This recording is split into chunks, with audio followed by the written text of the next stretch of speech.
ఈరోజు దివ్యల మాధురి పుట్టినరోజు. ఈరోజు దివ్యల మాధురి పుట్టినరోజు. మా అందరికీ ఎందుకని అనుకుంటున్నారా? మీ అందరికీ ఎలా ఉన్నా దువ్వాడ శ్రీనివాస్కి మాత్రం దివ్యల మాధురి పుట్టినరోజు ఒక పండుగ రోజు. అందుకే ఆమె బర్త్డేని ఒక పండుగలాగా సెలబ్రేట్ చేస్తున్నారు. అక్కడ మీరు ఆ దృశ్యాలు కూడా ఆర్టీవీ స్క్రీన్ పైన చూస్తున్నారు. అందరినీ కూడా పార్టీ క్యాడర్ని కూడా అక్కడికి పిలిచారు, తమ అనుచరులను పిలిచారు, బంధుమిత్రులను పిలిచారు. గ్రాండ్గా సెలబ్రేషన్స్ చేస్తూ ఉన్నారు. ఒకసారి మీరు ఆ దృశ్యాలు కూడా చూస్తున్నారు. దివ్యల మాధురికి దువ్వాడ శ్రీనివాస్ బర్త్డే సెలబ్రేషన్స్ చేస్తున్నారు. టక్కలిలో వాళ్ళ నివాసంలో ఈ సెలబ్రేషన్స్ జరుగుతున్నాయి. అక్కడి నుంచి సమాచారం అందించడానికి మా ప్రతినిధి సత్యం నాయుడు కూడా మనకి అందుబాటులో ఉన్నారు. గ్రాండ్గా సెలబ్రేట్ చేయాలని అనుకుంటున్నాడు దువ్వాడ శ్రీనివాస్ మాధురి బర్త్డేని. సో మా ప్రతినిధి సత్యం నాయుడు కూడా ఉన్నారు. సత్యం నాయుడు, ఏంటి, ఎలాంటి గిఫ్ట్ ఇస్తున్నారు దువ్వాడ శ్రీనివాస్ దివ్యల మాధురికి? ఆ బర్త్డే సెలబ్రేషన్స్ ఏంటి, ఎలా జరుగుతున్నాయి? రోహిత్, టెక్కల వేదికగా 4 నెలల క్రితం నెల రోజుల పాటుకు వివాదాలకు వేదికైనటువంటి దువ్వాడ శ్రీనివాస్ నివాసం కొత్తిల్లు మాత్రం ఈరోజు శుభ కార్యక్రమాలకి వినోదాలకి వేదిక అయిందనడంలో ఎటువంటి తగ్గితే లేదు. ప్రస్తుతం మాత్రం ఆయన జీవితంలో ఒక మలుపు ఏదైనా ఉంటే దివ్యల మాధురి పరిచయం.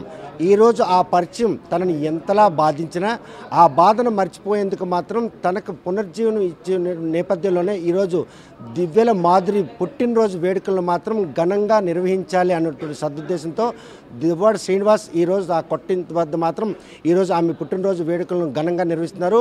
గత నెల 4వ తేదీన తన స్నేహితుడు, అదేవిధంగా ఫిలాసఫర్గా భావించినటువంటి ఎమ్మెల్సీ దువ్వాడ శ్రీనివాసరావు పుట్టినరోజు వేడుకలను ఘనంగా నిర్వహించిన దివ్యల మాధురికి ఈరోజు రిటర్న్ గిఫ్ట్ మాత్రం అంగరంగ వైభవంగా తమ పుట్టినరోజు చేయాలన్నటువంటి దువ్వాడ శ్రీని ఆకాంక్షలకు అనుగుణంగా ఈరోజు ఇక్కడ వేడుకలు జరుగుతున్నాయి.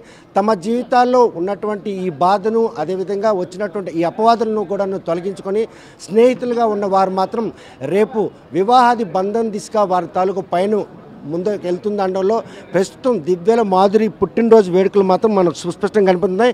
చూస్తే కనుక ఇక్కడ ఆమె హ్యాపీ బర్త్డే వేడుకలకు మాత్రం వేదిక సిద్ధమైంది. హ్యాపీ బర్త్డే మాధురి అంటూ ఇక్కడ మొత్తం వేదిక కూడా సిద్ధమైంది. ప్రస్తుతం మాత్రం వారిద్దరూ కూడా ప్రస్తుతం అందరూ భావించే సన్నిహితంగా ఉన్నప్పటికి కూడాను స్నేహపూర్వకంగా ఉన్నాం. భవిష్యత్తులో తమకున్నటువంటి ఆటంకాలు, అవరోధాలన్నీ కూడా అతిక్రమించినట్టయితే మేము వివాహానికి సిద్ధంగా ఉన్నామన్నట్టు ఒక నవ దంపతుల తాలూగా చరిష్మా మాత్రం వారిద్దరు మొక్కల్లో కూడా కనిపిస్తుంది. ప్రస్తుతం మనతో మాట్లాడానికి హ్యాపీ బర్త్డే అంటే పుట్టినరోజు జరుపుకుంటే మాధురి మంత్రుండి ఫస్ట్ హ్యాపీ బర్త్డే తల్లి. రైట్, ఆర్టీవీ ప్రేక్షకుల తరఫున అదేవిధంగా మీ మీద ఉన్నటువంటి అపవాదులు ఏవైతే వచ్చే నిందలు కావచ్చు ఇవన్నీ తొలగిపోవడానికి ఈరోజు ప్రజలకి ఏవైతే మీ మీద ఉన్నట్టు అవన్నీ తొలగడానికి ఈరోజు దువ్వాడ శ్రీనివాస్ మీ పుట్టినరోజు వేడుకలు ఇంత అంగరంగ వైభవంగా జరపడానికి ఏ అంశం దోహదపడింది? మేము ముందు నుంచి క్లియర్గా ఉన్నాం, ముందు నుంచి నిజాయితీగా ఉన్నాం, ముందు నుంచి ప్రజలు మా పక్షాన ఉన్నారు. మా నిజాయితీ మమ్మల్ని గెలిపించింది. మా ప్రజలు, మా అభిమానులు మమ్మల్ని అభిమానిస్తూనే ఉన్నారు. వాళ్ళ అభిమానమే మమ్మల్ని కూడా ఇలా తీసుకువెళ్తుంది. ఎందువల్ల మాత్రం ఈ వేడుకలు ఇంత అంగరంగ వైభవంగా జరిపించాలని మీ డిమాండే, లేకపోతే ఆయన మీకు ఇచ్చిన గిఫ్ట్? లేదు, అతను నాకు ఇచ్చిన గిఫ్ట్. ఇందులో డిమాండ్స్ ఏమీ లేవు. అది శ్రీనివాస్ గారు నేను వద్దన్నా కూడా నా కోసం ఈరోజు నా బర్త్డే సెలబ్రేట్ చేస్తున్నారు. సో అది అతను నాకు ఇచ్చిన గిఫ్ట్ ఈరోజు. చూస్తే కనుక మీ జీవితంలో, వివాహ జీవితంలో కావచ్చు, విద్యార్థి జీవితంలో కాదు, ఇదొక మలుపు రాని రోజు, ఒక బర్త్డే, మరువులాని బర్త్డే అనుకోవచ్చు. 100% అనుకోవచ్చు. నా లైఫ్లో ఇదొక మెమరబుల్ డే అనుకోవచ్చు. ఎందుకంటే మా సార్కి ఇష్టమైన ప్రజలు, మా అభిమానుల మధ్యన చేసుకోవడం అనేది మేము చాలా మెమరబుల్ డేగా ఫీల్ అవుతున్నాను. ఎప్పుడైనా కలలో కూడా అనుకున్నావా ఇటువంటి ఒక బర్త్డే జరుపుకుంటున్నా? ఇంతకు ముందు కూడా చాలాసార్లు ఇలాగే చేసుకున్నాను. నేను ఎప్పుడు చాలామంది కమ్యూనిటీ పీపుల్తోనే ఉండేదాన్ని. చాలామంది స్టూడెంట్స్, లేడీస్కి ప్రోగ్రామ్స్ చేసుకుని చాలామంది క్లాసెస్ చెప్పుకుంటూ వాళ్ళందరితో ఎక్కువ సెలబ్రేట్ చేసేదాన్ని. ఈరోజు శ్రీనివాస్ గారి అభిమానులతో సెలబ్రేట్ చేసుకోవడం ఇంకొంచెం హ్యాపీగా అనిపిస్తుంది. ఇది ఒక కొత్త ఎపిసోడ్ మీ లైఫ్లో. ఒకటి పిల్లలు, భర్త, అదొక కుటుంబ నేపథ్యం. ఈరోజు మాత్రం ఆ బంధాలు, అనుబంధాలను పక్కన పెట్టి ఇంకొక కొత్త ఎపిసోడ్లోకి అడుగు పెట్టినటువంటి దివ్యల మాధురికి జరుపుకుంటే ఈ బర్త్డే ఒక స్పెషల్ ఉంది. ఉంది, స్పెషల్ ఉంది ఖచ్చితంగా. This is the most memorable day in my life. I'm very happy. So ప్రస్తుతానికి you are the friends. So in future ఆ రోజు కోసం అందరూ ఆసక్తి చూస్తున్నారు. ఆ రోజు ఎప్పట్లోగా రానుంది, ఏ ఆటంకాలు ఇంకా ఆ రోజు రావడానికి అవి ముందే క్లియర్గా చెప్పాం. కోర్టులో అవన్నీ ఉన్నాయి. అవి క్లియర్ అయ్యాక లీగల్గా మ్యారేజ్ చేసుకుంటాను ముందు నుంచి చెప్తూనే ఉన్నాను. అంతవరకు మేము మానసికంగా భార్యాభర్తలమే. ఆ పరిచయం కాస్త ఈరోజు ఈ దిశగా అడుగులేస్తున్నట్టు మీ తాలూకా పిల్లల జీవితాల విషయంలో కూడా ఎటువంటి కేర్ తీసుకున్నాం? మా పిల్లల జీవితాల్లో ముందు నుంచి ఎటువంటి కేర్ తీసుకుంటున్నామో ఇప్పుడు కూడా అటువంటి కేరే పిల్లల విషయంలో తీసుకుంటున్నాము. పిల్లలు కూడా అన్నీ అర్థం చేసుకున్నారు. పిల్లలు మాతో పాటే ఉన్నారు, చదువుకుంటున్నారు. ఇంకా ఉన్నతమైన స్థానానికి వెళ్ళేలాగా మా ఇద్దరం కూడా కృషి చేస్తాము. పిల్లలకి మా వల్ల ఎప్పుడు కూడా ఇబ్బంది జరగదు. జనంకి దంపతులుగా కనిపించే రోజు దగ్గరలే ఉందనుకోవాలా, లేకపోతే న్యాయపరమైన అది న్యాయపరంగా వచ్చినప్పుడు ఎప్పుడు వస్తే అప్పుడు వెంటనే మీకు దంపతులుగా కనిపిస్తాం. తన జీవితంలో మాత్రం మరువులాని ఒక పుట్టినరోజు వేడుకని ఈరోజు జరుపుకోవడం చాలా సంతోషంగా ఉంది.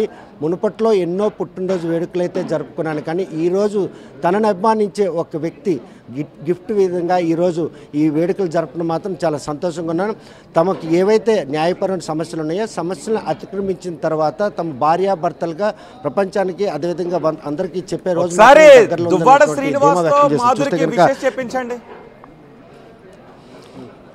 Sir.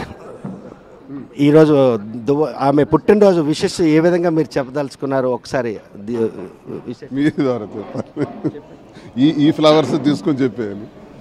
Many many happy returns of the day. Rohit చూస్తున్నారుగా, ఇష్టమైన మనుషులు పక్కన ఉంటే వారికి ఇచ్చే హానర్ ఎలా ఉంటుందనేది దువ్వాడ శ్రీనివాస్ ఈరోజు మాధురికి చెప్పే బర్త్డే విశేషాలు మాత్రం వారి ముఖాల్లో ఆనందం మాత్రం అసలు వెలకట్లేదని చెప్పుకోవచ్చు. నిన్నటి వరకు కూడాను అపవాదులు అదేవిధంగా అవమానాలు ఇలా ప్రతి ఒక్కరితోని మదనపాటుకు గురైనట్టు వారిద్దరు మాత్రం తమ పుట్టినరోజు వేడుకల నాడైనా ఆ ముఖాన్ని అందంగా చూపించి ఆ నవ్వులు విరివిలేనటువంటి ఉద్దేశంతో ప్రస్తుతం మాత్రం శ్రీనివాస్ మనతో ఉన్నారు. చూస్తే ఈరోజు మీకు ఒక డిఫరెంట్ డేగా భావించుకోవచ్చు. ఇప్పటి వరకు వివాహం 30 ఏళ్ళు వివాహ బంధం, ప్రజాక్షేత్రంలో ఒక ప్రజాప్రతినిధి, కష్టాలు తప్ప కానీ సుఖాలేటే ఎరగనటువంటి ఒక దువ్వాడ శ్రీనివాస్ ముఖంలో ఈరోజు ఈ వెలుగులు రావడానికి కారణం. ఇదివరకే నేను చెప్పాను, నా జీవితం రాజకీయంగా నేను ఉదయం నుంచి రాత్రి వరకు కష్టపడుతూ పనిచేసినటువంటి నాకు ఎన్నో కష్ట సుఖాలు ఇబ్బందులు అధిరోహించి ఈ స్థాయికి వచ్చినటువంటి పరిస్థితుల్లో కుటుంబ నేపథ్యం చూసేటప్పుడు కుటుంబం నుంచి నాకు చాలా ఇబ్బందులు ఉన్నాయి. మానసిక ప్రశాంతత లేదు, సపోర్ట్ లేదు. మెయిన్ ఇవి నేను చాలా క్లియర్గా ప్రజలందరికీ తెలియచేయటం జరిగింది. సరే జరిగింది ఏదైనా సరే మానసిక ప్రశాంతత లేకపోయినా కుటుంబ ఇబ్బందులున్నా 28 సంవత్సరాలు నెట్టుకుని వచ్చాను. ఆ మాత్రం ఓపిక పట్టగలను. కానీ వాణియే వద్దు అని అనుకునేటప్పుడు నేనేం చేయగలను? నా చేతుల్లో ఏముంది? కాబట్టి ఈ నిర్ణయం తీసుకోవాల్సి నేను జనంకి ప్రజలకందరికీ తెలియజేసి మరి ఆమెకు జరిగిన నష్టానికి నాకు జరిగిన నష్టానికి మరి ఒకరికొకరు మేము కలిసి ఉండాల్సిన పరిస్థితి కూడా వచ్చింది. ఈ పరిస్థితుల రీత్యా మేము ఈ నిర్ణయం తీసుకున్నాం. ఈ నిర్ణయంలో మాధురి పుట్టినరోజు సందర్భంగా కూడా ఇటీవల నా పుట్టినరోజు కూడా జరిగింది November 4th. మేము అనుకున్నది ఏంటంటే మా ఇద్దరి వల్ల ముందు పిల్లలు నష్టపోకూడదు, పిల్లల్ని చక్కగా చూసుకోవాలి, వాళ్ళకి ఏ ఇబ్బందులు రాకూడదు, ఈ సమస్యలు ఏ రకంగా కూడా వాళ్ళని తాకకూడదు, గౌరవంగా హోదాతో ఏ లోటు లేకుండా చూసుకోవాలి అని నిర్ణయం తీసుకున్నాం. అది చూసుకుంటాం. నెంబర్ 1. కష్టాల నుండి ఇప్పుడిప్పుడే ఒడ్డెక్కుతున్న మీరు మళ్ళీ పిల్లల భవిష్యత్తు విషయంలో కొత్త కష్టాలు తెచ్చుకునే పరిస్థితి ఉంటుందేమో మీకు చేసిన ఈ ప్రయత్నం. కష్టం కాదు, ఇది బాధ్యత. ఇప్పుడు మాధురికి 3 పిల్లలు ఉన్నారు, నాకు 2 పిల్లలు ఉన్నారు. మా పిల్లలు 5గురికి కూడా చూసుకోవాల్సినటువంటి బాధ్యత మా పైన ఉంది. మరి వాళ్ళకి ఎవరు చూస్తారు? మేమే చూడాలి. వాళ్ళ చదువులు పెద్ద పాపకి వివాహం చేసేసాను, బాగానే సెట్ అయ్యారు వాళ్ళు. రెండో పాపకి ఇప్పుడు పీజీ చదవాలి, MBBS చేసింది. పెద్ద పాప కూడా డాక్టరే. మరి రెండో పాపను కూడా వివాహం చేయాలి. ఇవన్నీ నా బాధ్యతలు. అలాగే మా ఇద్దరి వల్ల నష్టపోకుండా మాధురి పిల్లలు కూడా చూడవలసినటువంటి బాధ్యత ఉంది. ఇది మేము ఒక బాధ్యతగా తీసుకుంటున్నాం. వాళ్ళకి నష్టం జరగకూడదు. ఇది ప్రైమరీ డెసిషన్ మాలో. నెంబర్ 1. నెంబర్ 2, మాది రాజకీయ జీవితం అనేటప్పటికీ ఇప్పటికే ఒక 25 సంవత్సరాలు రాజకీయ జీవితం అది గడిచింది. మరి ఇక్కడి నుంచి కూడా ఒక ప్లాన్ చేసుకొని ఉన్న విషయాన్ని జనానికి చెప్పాం. ఈ విషయం టెక్కలి ప్రజల వరకు అయితే గత 2 ఏళ్ల నుంచే తెలుసు. ఇంట్లో జరుగుతున్న ఘర్షణలు కానీ సంఘర్షణలు కానీ ఆ రోజు వాణి కోసం నేను టికెట్ త్యాగం చేసి అధిష్టానానికి ఒప్పించి ఆమెకే టికెట్ ఇవ్వటం జరిగింది. కానీ ఆమె నిలబెట్టుకోలేకపోయారు ఆ టికెట్ కూడా. మళ్ళీ నేనే పోటీ చేయాల్సి వచ్చింది. చేదు అనుభవాలు మాట్లాడడానికి మీకేం మదనపాటు అనిపించట్లేదా? ఆ రోజు జరిగినట్టు అవమానం కావచ్చు, ఆవేదన? బాధేనండి, చాలా బాధ. ఎంత బాధ మా గుండెల్లో లేకపోతే ఇటువంటి నిర్ణయం తీసుకోవాల్సిన పరిస్థితి వస్తుంది అనుకుంటారు. ఈ నిర్ణయం ద్వారా ఇది తప్పు, ఇది చెయ్యకూడదు, ఇది సభ్య సమాజం ముందు ఇబ్బందికరమైనటువంటి విషయమే అయినప్పటికీ కూడా మా కష్టాలు, మా ఇబ్బందులు, మా తప్పని పరిస్థితులే ఈ నిర్ణయానికి దారి తీసాయన్నది కూడా నేను చాలాసార్లు చెప్పగలిగాను. ఇప్పుడు అదే చెప్తున్నాను. బాధ ఉంది. ఎందుకు బాధ ఉండదు సార్? కుటుంబాలు ఒక మంచి చెయ్యాలి, ప్రజల్లోకి 25 సంవత్సరాలు కష్టపడి ఉద్యమాలు చేసి జైళ్ళకి వెళ్ళి కేసులు పడి ప్రతిపక్షాన్ని గట్టిగా ధీటుగా ఎదుర్కొని ఒక విగరస్గా పాలిటిక్స్ చేసినటువంటి మాకు సడన్గా ఇలాంటి కుటుంబంలో గొడవలు వచ్చిన తర్వాత చాలా బాధాకరమైనటువంటి విషయం. ఇప్పుడిప్పుడే దాన్ని దిగమింగుకుంటూ మళ్ళీ ముందడుగేస్తున్నాం. మరి ఈ నియోజకవర్గంలో పార్టీ పటిష్టత కోసం 24 గంటలు కూడా శ్రమించాల్సినటువంటి అవసరం ఉంది. జగనన్న ఆశయాల్ని మరింతగా జనంలోకి తీసుకెళ్ళాలి. జగనన్న నమ్ముకునే మా జీవితం గడిచింది. రాజశేఖర రెడ్డి గారితో అడుగులు వేయటం ప్రారంభించాను, జగనన్నతో ఇప్పుడు వేస్తున్నాను. జగనన్న ఏదైతే మంచి చేశాడో ఆ మంచిని మరి ఎక్కడో ఒక దగ్గర లోపంలో ఓడిపోవటం జరిగింది. కానీ ఆ మంచి ఈరోజు ప్రజలందరూ గుర్తుకు తెచ్చుకుంటున్నారు. జగనన్నను ఓడించుకొని మేము చాలా తప్పు చేసామని ప్రజలందరూ అనుకుంటున్నారు. మంచి రోజులు వస్తున్నాయి. శ్రీనివాస్ జీవితంలో 30 ఏళ్ళు ఫ్యామిలీ లైఫ్ ఎన్ని కష్టాలు తెచ్చింది. ఈ 2 ఏళ్ళు మాదిరి పరిచయంలో ఎటువంటి సంతోషాన్ని కలిగి? ఒకటండి, నేను ఏదైతే ఇంట గెలిచి రచ్చగెలవాలంటారు, ఇంట ఫెయిల్ అయ్యాను నేను. కాబట్టి రచ్చగెలవటానికి 3000 ఓట్లతోను ఎంపీగా 3000 ఓట్లతో పోయాను. ఫైట్ ఎక్కడ జరుగుతుంది? ఇంట్లోనే జరుగుతుంది. ఇంట్లో పూర్తిగా నెగిటివ్ యాంగిల్లో నన్ను వ్యతిరేకం చేశారు. వాటిని ఎదుర్కొన్నాను. మొన్న కూడా నేను పోటీ చేసేటప్పుడు టీడీపీకి సపోర్ట్ చేశారు, అది ఎదుర్కొన్నాను. అంతకుముందు కూడా నేను పోటీ చేసేటప్పుడు ఎదుర్కొన్నాను. ఇప్పుడు పరిస్థితి ఏంటంటే నాకు భుజం తట్టి నువ్వు ఏ కోణంలో అయితే జీవితాంతం కూడా గడిపావు, ఏ రాజకీయాల కోసం అయితే జీవితం అంతా నువ్వు వృధా చేసుకున్నావు, ఆ రాజకీయాల్లోనూ నువ్వు విజయం సాధించాలి.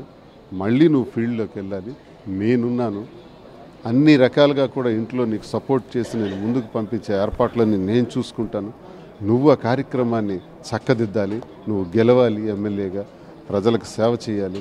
ఇంకా చేయాల్సినవి చాలా ఉన్నాయి. ఆ లోటుపాట్లన్నీ సరిదిద్దుకొని ముందుకెళ్ళాలని తను నాకు వాదార్పునిస్తుంటే ఇది ఒక కొత్త జీవితం.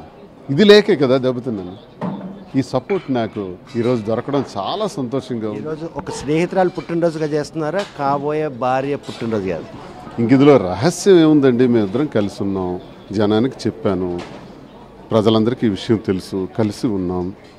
లీగల్గా అయితే వివాహం చేసుకోకూడదు, ఎందుకంటే మ్యాటర్ కోర్టులో ఉంది. కోర్టులో డీటెయిల్డ్గా కోర్టు నిర్ణయాలు వచ్చిన తర్వాతే మనం ఏ నిర్ణయమైనా తీసుకోవాలి. అంతవరకు మేము కలిసే ఉంటాం, కలిసే తిరుగుతాం, కలిసే రాజకీయం కూడా చేస్తాం. ఈ బంధాన్ని అనుమానించే వారికి ఎటువంటి సమాధానం? ట్రోలర్స్ కానీ విమర్శకులకు కానీ ఇది క్లియర్గా నేను చెప్తున్నాను. ఇంకా దీని గురించి పెద్ద మాట్లాడవలసిన పని కూడా లేదు. ఈరోజు ఆమె పుట్టినరోజు సందర్భంగా నేను చెప్తున్నాను, క్లారిటీగా చెప్తున్నాను. మేము కలిసే తిరుగుతాం, కలిసే ఉంటాం, స్నేహితులుగానే ఉన్నాం. వివాహం అన్నది మా కోర్టు మ్యాటర్ తేలిన తర్వాత కోర్టు మ్యాటర్ తేలిన తర్వాతే కోర్టు మ్యాటర్ తేలిన తర్వాతే మా నిర్ణయాలు జరుగుతాయి.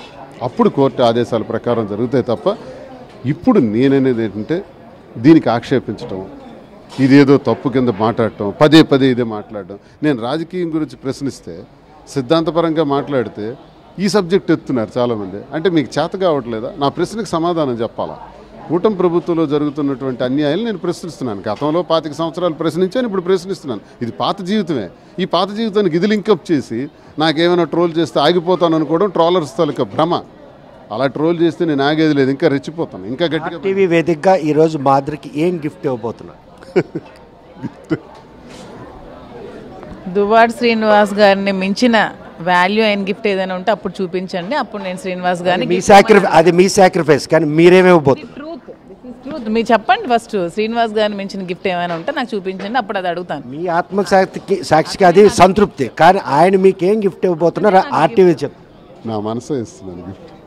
చూడండి, ప్రాక్టికల్గా ఏదో కొనొచ్చు, బంగారం కొనొచ్చు, వస్తువులు కొనొచ్చు, ఆస్తులు ఇవ్వచ్చు, కానీ అటన్నిటికన్నా విలువైనది మనసు. మేమిద్దరం మనస్ఫూర్తిగా కలిసాం, మనస్ఫూర్తిగా పనిచేసుకుంటున్నాం, మనస్ఫూర్తిగా ప్రజాసేవ చేయాలనుకుంటున్నాం. పని నాకు మొన్న ఒక వాచ్ కొనిచ్చారు. ఓకే, సంతోషమే. ఇప్పుడు నేను ఇస్తే ఇంతకన్నా డబుల్ ఏదో ఒకటి. సో ఈ వేదిక మీరు అన్నది మీ మనసాక్షికి వదిలేస్తున్నా. ఐ లవ్ యూ చెప్పబోతున్నారా? Yes, always I love Madhuri. What about you? చెప్పమనండి I love you Raja, always I love Raja. I love Raju. ఒకసారి కళ్ళల్లోకి I love చూసుకుని రాజు. చెప్పమనండి ఒకసారి. I love Raju. I love Raju గట్టిగా వెళ్తుందిలేండి. రోహిత్ ఉన్నారా, చాలా ప్రమాదం. రోహిత్ గారు ఐ లవ్ మాధురి సార్. ఆమె కళ్ళల్లోకి చూసి ఐ చెప్పండి లవ్ శ్రీనివాస్ రాజా, గారు. ఐ లవ్ శ్రీనివాస్ గారు. ఐ లవ్ యూ కళ్ళల్లో చూసి చెప్పండి. I love you. I I love love you you too. Madhuri. ఒక చిన్న బర్త్డే సాంగ్ కూడా ఒక మనిషికి కావాల్సింది గనక అందుబాటులో ఉంటే ఆ ముఖంలో ఆనందం ఎలా వెలువరిస్తుందో అన్న విషయం మాత్రం ఆ ఇద్దరి జీవితాల్లో, వైవాహిక జీవితంలో ఉన్నటువంటి వేతనలన్నీ కూడాను పరిగణనకు తీసుకుండా సుఖ సంతోషాల కోసం వేరేసిన అడుగుల్లోనే గత నెల 4వ తేదీన దువ్వాడ శ్రీనివాసరావు పుట్టినరోజు వేడుకలు ఘనంగా నిర్వహించిన మాధురికి మాత్రం రిటర్న్ గిఫ్ట్ రూపంలో ఈరోజు దువ్వాడ శ్రీనివాసరావు మాధురికి ఇచ్చినటువంటి ఈ బర్త్డే సెలబ్రేషన్ మాత్రం అందరికీ కూడాను ఒక కనువిప్పుగా ఉంటుంది. తమ జీవితాల్లో వచ్చినటువంటి ఏవైతే చూస్తే కనుక బర్త్డే వేడుకల్లో ఈరోజు ఆయనకి ఇష్టమైన వారికి కూడా ఆర్థిక సాయం కూడా చేయించే ప్రక్రియ కూడా ఇక్కడ టెక్కల్లో ఒక సీనియర్ జర్నలిస్ట్గా పనిచేసినటువంటి వాళ్ళ పాప మానసిక స్థితి బాగోలే, ఆయన చనిపోయిన తర్వాత కుటుంబానికి మాత్రం బాసటనిస్తున్నాయి. ఆమె జన్మదిన సందర్భంగా వాళ్ళకి కొంత ఆర్థిక సాయం కూడా చేస్తున్నారు. అంటే పాత్రికేయులపై వాళ్ళకు ఉన్నటువంటి ఏదైతే ఇది ఒక సంతోషం ఉందో దాన్ని కూడా షేర్ చేసుకుంటున్నారు. ఆ సీనియర్ జర్నలిస్టు మరణం ఆ కుటుంబానికి పెద్ద దిక్కు కోల్పోయినప్పటికి కూడాను వారిని కూడా ఆదుకోవాలనే ఉద్దేశంతో మాధురి పుట్టినరోజు నాడు మాత్రం ఆర్థిక సాయం చేయడానికి కూడా ఆయన ముందుకు వచ్చారంటే ఆయన ఔదార్యాన్ని మాత్రం మనం ప్రాధాన్యత తీసుకోవచ్చు. తన జీవితంలో వచ్చినటువంటి సమస్యలన్నింటినీ కూడా అతిక్రమించి ప్రజాక్షేత్రంలో ప్రజాప్రతినిధిగా ఇటు ప్రజల్లో ఉంటూ ప్రజా సమస్యపై పోరాడమే కాకుండా ఇంట గెలవలేకపోయిన తను మాత్రం రచ్చయితే గెలిచాను కానీ ఈరోజు ఇంట గెలవడానికి చేస్తున్న ప్రయత్నంలో మాధురి తన పరిచయం ఈరోజు పూర్తి స్థాయిలో తనకు ఎంతో దోహదపడింది. తను ఇచ్చినటువంటి భరోసా నేపథ్యంలో తన కష్టాల్లో ఉన్నప్పుడు తనని పూర్తి మాధురి ఇచ్చే రిటర్న్ గిఫ్ట్ ఏంటో అడగండి. ఈ రోజు సత్యం మాధురి ఇచ్చే రిటర్న్ గిఫ్ట్ ఏంటో అడగండి. శ్రీనివాస్కి ఇష్టమైన ఏమన్నా వండి పెట్టారా? రిటర్న్ గిఫ్ట్ ఏమి ఇచ్చారు? రోహిత్ ఆయన స్పష్టం చేశారు, ఏ బహుమతి ఇచ్చినా కూడా అది వెళ్ళకట్టలేని బహుమతి, తన మనసే తనకు బహుమతిగా ఇచ్చాను. ఇది మరువరాని రోజు తమ ఇద్దరి జీవితాల్లో. తనకు మొదటిసారి తన పిల్లలతో కానీ లేకపోతే భార్యతో జరిపిన పుట్టినరోజు కంటే నవంబర్ 4వ తేదీ పుట్టినరోజు మాత్రం తనకు ఎంతో సంతృప్తినిచ్చింది. అదే రిటర్న్ గిఫ్ట్ రూపంలో ఆవిడ పుట్టినరోజు మాత్రం ఈరోజు ఘనంగా నిర్వహించి ఆమె గిఫ్ట్ ఇవ్వాలనుకున్నాను. ఈరోజు తన మనసునే తనకు గిఫ్ట్గా ఇచ్చాను, ఇంతకన్నా విలువైనది ఏముందని కూడా దువ్వాడ శ్రీనివాస్ స్పష్టం చేశారు. ఇక ముందు ప్రజాక్షేత్రంలో రాజకీయ పరంగా ఈ టెక్కల్ నియోజకవర్గంలో ఆ పార్టీని పరిరక్షించుకుంటూ తమ కుటుంబంలో ఉన్నటువంటి కష్టాలు అతిక్రమించి ఏవైతే న్యాయపరమైన సమస్యలు ఉన్నాయో వాటిని తొలగిన తర్వాత మాత్రం భార్యాభర్తలుగా బాహ్య ప్రపంచం వైపు మాత్రం ముందడుగేస్తాం. ప్రస్తుతం మాత్రం కలిసే ఉంటున్నాం. ఎవరు ఏ రూపంలో తమను ఆపాదించినా కూడా వారందరికి కూడాను తామిద్దరు స్నేహితులుగా ప్రస్తుతం ఉన్నటువంటి ఆటంకాల నేపథ్యంలో ఉన్నాం తప్ప భవిష్యత్తులో భార్యాభర్తల విషయాన్ని మాత్రం బాహ్య ప్రపంచం చెప్పేందుకు తాము చేస్తున్న ప్రయత్నం ఆటంకాలను అధిగమించి ఈరోజు మాత్రం తన పుట్టినరోజు వేడుకలు మాత్రం ఒక స్నేహితుడిగా జరుపుతున్నాను. భవిష్యత్తులో భార్యాభర్తలుగా జరుపుకునే రోజు వచ్చినటువంటి మాత్రం అది కూడా తప్పదు. చూస్తే ప్రస్తుతం టెక్కలి హెడ్ క్వార్టర్లో జరుగుతున్న ఈ పుట్టినరోజు వేడుకలు మాత్రం అటు కార్యకర్తలు అభిమానులు పెద్ద స్థాయిలో ఇక్కడ రావడం జరిగింది. ఆయనకు వచ్చినటువంటి సమస్యను పెద్దగా పట్టించుకోకపోయినా ప్రజాక్షేత్రంలో ఒక ఎమ్మెల్సీ హోదాలో ఉన్న ఆయనకు మాత్రం విశేష చెప్పడానికి తనతో పాటు మాధురి కూడా ఈరోజు ప్రత్యక్షంగా రావడం వీరందరూ చూసి ఆనందం వెల్లువరిస్తుంది. 4 నెలల క్రితం ఇదే ఇంటి వద్ద మాత్రం నెల రోజుల పాటు తన భార్య అయినటువంటి వాణితో వచ్చినటువంటి సమస్యలను అధిగమించినటువంటి ఈ విషయం మాత్రం ప్రస్తుతం ఇరుపక్షాలు కూడా న్యాయ పోరాటానికి వెళ్ళడం అయినప్పటికీ కూడాను ఈ మాధురి ఏదైతే సొంత ఈ ఇంటిని కొన్నారో కొన్ని తర్వాత మాత్రం శ్రీనివాస్ మాధురి ఈ ఇంట్లో నివాసం ఉంటూ ఈరోజు వివాదాలకి వేదిక అయినటువంటి ఈ కొత్తిల్లు మాత్రం ఈరోజు ఒక శుభ కార్యక్రమాలకి అదేవిధంగా పుట్టినరోజు వేడుకలకి వేదిక అయిందందులో ఎటువంటి అతిశక్తి ప్రస్తుతం మాత్రం ఆమె పుట్టినరోజు వేడుకలు మాత్రం అంగరంగ వైభవంగా జరుగుతున్నాయి. నియోజకవర్గం కార్యకర్తలతో పాటు అభిమానులందరూ వచ్చి ఆమెకు బ్లెస్సింగ్ చెప్తున్నారు. దువ్వాడ శ్రీనివాస్ నిజ జీవితంలో జరిగినటువంటి వేతనలన్నీ కూడా అతిక్రమించి సంతోషాలని వెతుక్కుంటూ వెళ్ళే క్రమంలో తనకు మళ్ళీ పార్ట్నర్గా అంటే జీవిత భాగస్వామిగా వస్తున్నటువంటి దివ్యల మాధురి పుట్టినరోజు వేడుకలు ఘనంగా నిర్వహించి ఆమెకు మాత్రం తన మనసుని రిటర్న్ గిఫ్ట్గా ఇచ్చాను. ఈరోజు అంటే రానున్న రోజుల్లో భార్యాభర్తలుగానే టెక్కల్ నియోజకవర్గంలో అటు రాజకీయ పరంగా కావచ్చు తన కుటుంబ సమస్యలను కూడా పరీక్షించేందుకు మాత్రం తమ ఇద్దరం కలిసి ముందుకెళ్తామని దువ్వాడ శ్రీనివాస్ స్పష్టం చేసిన ప్రస్తుతం మాత్రం దివ్యల మాధురి జన్మదిన వేడుకలు టెక్కలే ఆమె కొత్తింటి దగ్గర ఘనంగా జరుగుతున్న అనడంలో ఎటువంటి అతిశక్తి లేదు.